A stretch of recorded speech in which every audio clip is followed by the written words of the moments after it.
just blessed for that situation and blessed for just the grind. It was just a grind, a push to being good, a push to get my name out there, exposure. I knew some about Canadian football, but didn't really know much about Canadian football. But I was all open to new opportunities, open to play football. That's why I really wanted to earn my respect from the guys, earn that I belong here and wants to be here.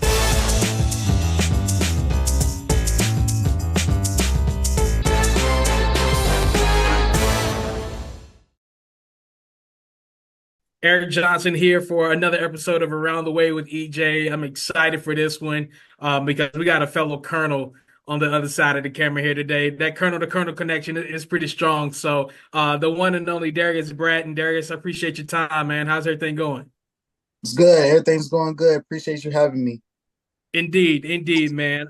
First off, you reminded me a lot of myself, not in the skill set, because you're way more talented, way more skilled than me. Let me get that straight. But in a sense of the way you approached anything you came up to in life, whether it was on the field, off the field, but you did it with a quiet demeanor, but yet you got it done. So tell me that kind of attitude, where did that start? How did you kind of develop that, or has that always been kind of in your nature? Yeah, so I just really give that to my family, the people that I go to for advice, and my family and my support system back in Roanoke, man, it's unbelievable. And I love my family for that, for just being there and just give me that attitude of never giving up, through all the situations I've been through, and they always been there every step. So it's really a big thanks to them. Big shout out to them.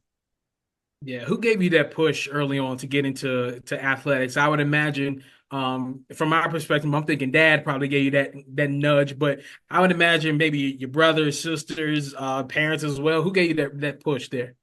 It was definitely my dad at first because he coached me and a lot of my friends throughout our childhood. But my brother really gave me that push of being not just going out and playing, but being good and being great. So, and he was a All American at William Fleming too, and went to college and had great seasons and stuff. So he was really somebody I looked up to, and like still to this day in the pros, I still look out. He still watch the games. I conversate with him, and we still talk about ball. So I love that for us.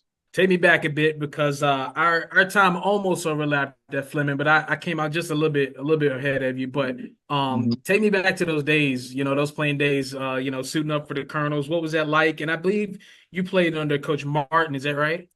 Coach Moore, yep, Yeah, Coach yeah. Martin. Tell me what were those days like, and how did you, come to realize, hey, I wanna do this seriously at the next level?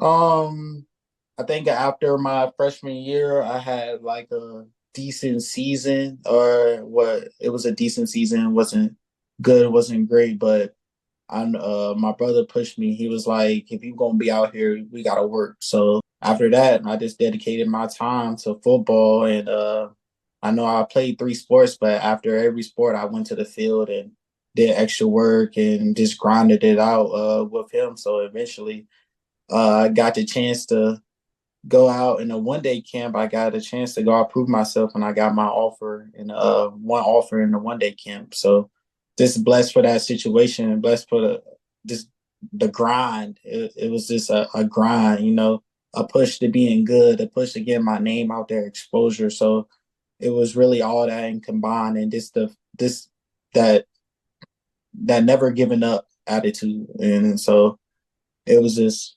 but back to your question, playing for Fleming, I love playing for Fleming. Blue and gold, I bleed blue and gold to this day. I'm a colonel, so I used to love the rivalry games, the PH and Fleming games. They was the best, so it was just a fun atmosphere to play in. You get to the next level there at UVA. You try Hmm. to make an impact early, a little bit quiet at sometimes, but yet when you did get a chance, you make the most out of it. And then came the injuries, right?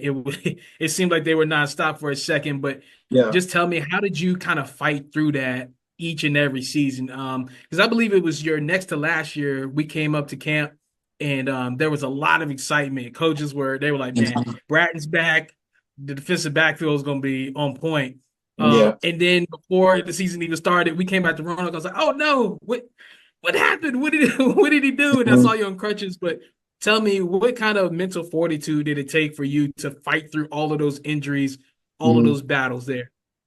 It was challenging, going through all them injuries, but I think every injury taught me a lesson about what I needed to do next. So it really sat me down and took me back of what I really need to focus on and what I need to learn through that process, because everything is a learning process. So I just took what God was trying to sit me down and learn, and just elevate my game, and elevate me as a man as well. So I don't take all them injuries as a negative thing. It actually pretty much saved my life.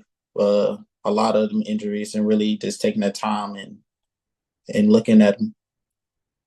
Obviously declare for the draft upon Mm. your last season of eligibility. What was that process like, and then what was it like on the other end of it when you perhaps didn't get any calls, or did you get calls and then kind of get tryouts, or how did that work for you? So the draft went through, and I got two calls back, and I had a tryout for the Saints, and I had a tryout for Miami, the Dolphins. And I got to choose which one I wanted to go to, and I chose the Saints, the NFL, the Saints. So got chose the Saints. At first, it was really stressful going through the draft and stuff, not knowing where I want to do or where I want to be, and really have to find that next step outside of football. So it was real challenging and hard for me. And once I got that call, I got a little bit of deep breath. I got a clear view of what I had to do and what I wanted to do. So I got to go up there to mini camp to the Saints, and it was a great experience. I think that's something that a lot of the kids around here these days, they don't get a chance to even fathom or really think about. But just that opportunity alone Mhm. can open up so many other avenues. Case in point, yourself now with the Edmonton Elks. How did this opportunity come about there with the CFL? Coach Jones actually called me before I went to the Saints mini camp, saying that he want me to come up here to Edmonton, and really didn't really know. I knew some about Canadian football, but didn't really know much about Canadian football. But I was all open to new opportunities, open to play football. I get to play football still, so that's a blessing. And so Coach Jones called me a couple days, so he said, "Good luck there, but if it don't work out, we'd love to have you here." So got back home, took a few days, and decided to come up here in Edmonton and never look back. You started all 18 games your rookie year last year, 44 tackles. Of course, you got that patented interception. We know you're always going to get at least one. What was that first year like for you, man? And what did that kind of teach you? It was a big learning lesson, big learning curve, different country, different culture, different style of football, but it was definitely fun. I had a blast coming up here playing ball. They have great fans up here that support the Canadian Football League, and it's just a blessing in disguise. Of course, this season already kicking off, and if I saw that right, you already got that one interception under your belt already, man. Yeah, Just 2 games you guys have played, right? right. Making a mark already. You got any personal goals you're trying to set this season based on how you did last year? Definitely. I'm trying to go for a lot more picks this season and a lot more tackles. So I'm trying to have a breakout season this season, and just take it day by day, game by game. Yep. Yeah. What's I guess some of the bigger differences from the way we play football here in America and versus north of the border there in terms of Mhm. CFL? The first thing that pops out in my mind is the goalpost, right? Different Yeah. position, like in front of the end zone or not in the back of the end zone. Yeah, it's a couple of different, especially playing DB. You got to be aware of the receivers get um, they get a running start to the line of scrimmage before the ball is hiked. So that's was one of the biggest challenges. that I had to face, and the field is way bigger than it's way bigger than the regular states field. So it was just a challenge and get used to. But learning how to play DB here is way different than the state. So it's just a learning curve and being coachable to the guys that's been here before and teaching you and stuff and stuff. So, but after you get the technique, it's really plain and simple. Yeah, I was gonna say ball is ball at that point, right? Once you once you figure it out. You said the field is bigger. Is it wider than it It's is, or wider. yeah? Yep, it's wider and it's longer. The end zone is 20 yards long. It's 20 yards, and the sideline is wider too. Wow, so you really got a lot of turf to to try and defend Yeah, there. yeah. Man, tell me a little bit about the respect you've earned from your players and the Mhm. the team in general. How are you viewed, in their eyes and coming north of the border and playing ball there? Just coming in, I really didn't want to say much. I wanted to earn my respect from the guys, and earn that I belong here and wants to be here as well. So my first coming in, I didn't want to say much, just go out there and really do my job. But I think as this year's coming along, I'm starting to blend with the all the older guys, and we're rolling in a good pace. So I feel like I earned a lot of respect from the guys, but it's about earning respect every single day. It's just not a one day thing. So you got to earn your respect every single day, because we got to go out there on that field and execute at a high level. So that's why I want to do this execute on every single day and just do the best I can do for this team. Tell me about the excitement there in the area now, man. With obviously hockey is going off the charts right now. Mhm. They're in Edmonton. They're trying to get the Oilers a title back there. So what's the vibe like there out there now, man? Considering Stanley Cup final, but yeah, you guys kicking off your season as well. Yeah, it's real. It's a real. This city was known for winning championships in the CFL and in hockey. So it's a big hockey town. So everybody's pumped up about the Oilers. Everybody's pumped up about football. So it's a good place to be when it comes to sports right now. Yeah. Tell me what's that go-to meal after practice or after a game? What's that one thing you gotta grab? What's on the menu? One thing I have to grab after a game, probably just some water. We like to go to out to eat with the team, so I'll probably go out with some of the players. It's a place called Cactus Club out here, so we usually go there, or we just have some food in the house and stuff. I just eat out. It's nothing too specific, but pregame I like to have a good breakfast. I always eat a real good breakfast. I love breakfast food, so I have a great breakfast, and then I usually just chill the rest of the day, not eat too heavy, so Yeah. I go Oh to. man, I thought we was gonna get like, I don't know, T-bone, a little rib eye, something like you could pick out after the game, right? Like you didn't got the game under you, right? Yeah, yeah. If you had to go back and if you were told to come to Roanoke, and Mhm, perhaps you have and you will in the future to talk to, some kids and tell them about mhm. your journey and even the opportunity the CFL is giving you, what's your message, considering everything you've been through? What's your message to that young group these days?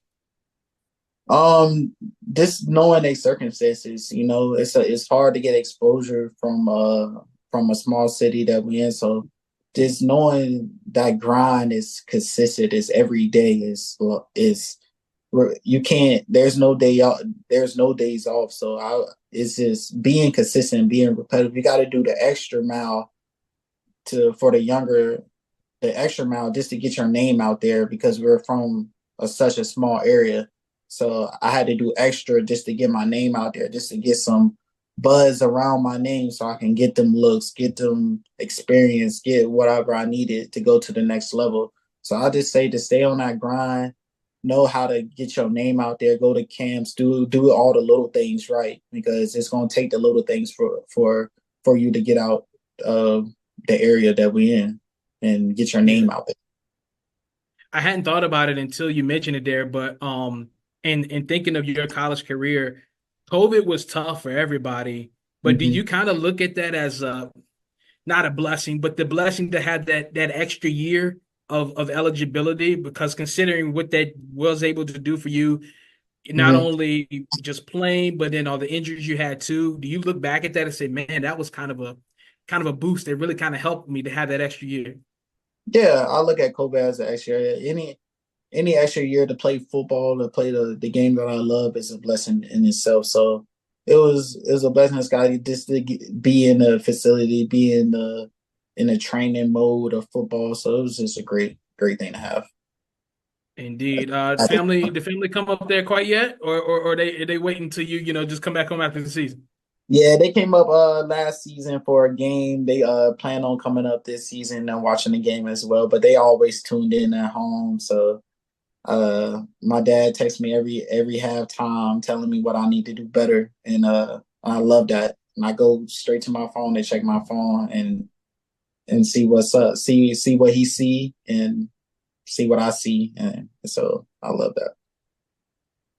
Man, we love what you're doing, Darius. We appreciate your time, man, and just an honor and a pleasure to see you continuing your career, doing great things at the Mhm. next level, man. Keep on pushing. Thank you. You too.